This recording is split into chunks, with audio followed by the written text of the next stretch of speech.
Bro, ஆன்லைன்ல customer question கேட்காங்க. என்னன்னா, வீடு கட்டி கம்பி எக்ஸ்டெண்ட் பண்ணிருக்காங்க. எக்ஸ்டெண்ட் பண்ண கம்பியில துரு பிடிக்க ஆரம்பிச்சுட்டு, இனி துரு பிடிக்காம இருக்க பர்மனன்ட் சொல்யூஷனா நம்மகிட்ட வச்சு ப்ராடக்ட் இருக்குமான்னு கேக்குறாங்க. ஆக்சுவலா அவங்க என்ன பண்ணிருப்பாங்கன்னா, நார்மல் பெயிண்ட் இல்ல ஜிங்க் குரோமேட் அப்ளை பண்ணிருப்பாங்க.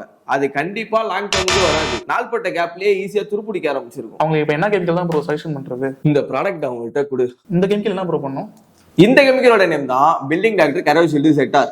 பொதுவா காலம், பீம், ஸ்டார்கேஸ் இது மாதிரி இடத்துல எக்ஸ்டென்ஷன் பர்பஸுக்காக நீட்டி விடப்பட்ட கம்பியில துரு இருந்தா அதை பில்டிங் டாக்டர் ஆர்சிஆரை வச்சு கம்ப்ளீட்டா துரு இல்லாம ரிமூவ் பண்ணிக்கோங்க. அதுக்கப்புறம் பேஸ் ஹார்ட்னர்னு 2 பார்ட்டா வரக்கூடிய நம்ம பில்டிங் டாக்டர் கரோசில் செட்டாரை நல்லா மிக்ஸ் பண்ணி எக்ஸ்டென்ஷனுக்காக நீட்டி விடப்பட்ட கம்பியில கம்ப்ளீட்டா அப்ளை பண்ணி 24 ஹவர்ஸ் காய விடணும். அப்படி ட்ரீட்மெண்ட் பண்ண அந்த கம்பி எவ்வளவு மழையிலையும் வெயிலையும் இருந்தாலும் சரி திருப்பி துரு பிடிக்குங்கிற பயமே இருக்காது. முக்கியமா கரோசில் செட்டார் உங்களுக்கு anti corrosive coating, UV resistant, acid resistant. நான் ஏன் இது ஆசிட் ரெசிஸ்டன்ட் சொல்றேன்னா, கரோசில் செட்டார் அப்ளை பண்ண கம்பியை ஆசிடோட போடும்போது அது எப்படி ரியாக்ட் ஆகுதுன்னு நீங்களே பார்க்கலாம். இந்த மாதிரி பில்டிங் ரிலேட்டட் சிம்பிள் டிப்ஸுக்கும் யூஸ்ஃபுல் ட்ரிக்ஸுக்கும் பில்டிங் டாக்டர் பேஜை ஃபாலோ பண்ணுங்க. எக்ஸ்டென்ஷன் பர்பஸ்க்காக நீட்டி விடப்பட்ட கம்பியில துரு பிடிச்சி ரொம்ப வேதனை போடுறவங்க ஃப்ரெண்டுக்கு இந்த வீடியோவை ஷேர் பண்ணுங்க.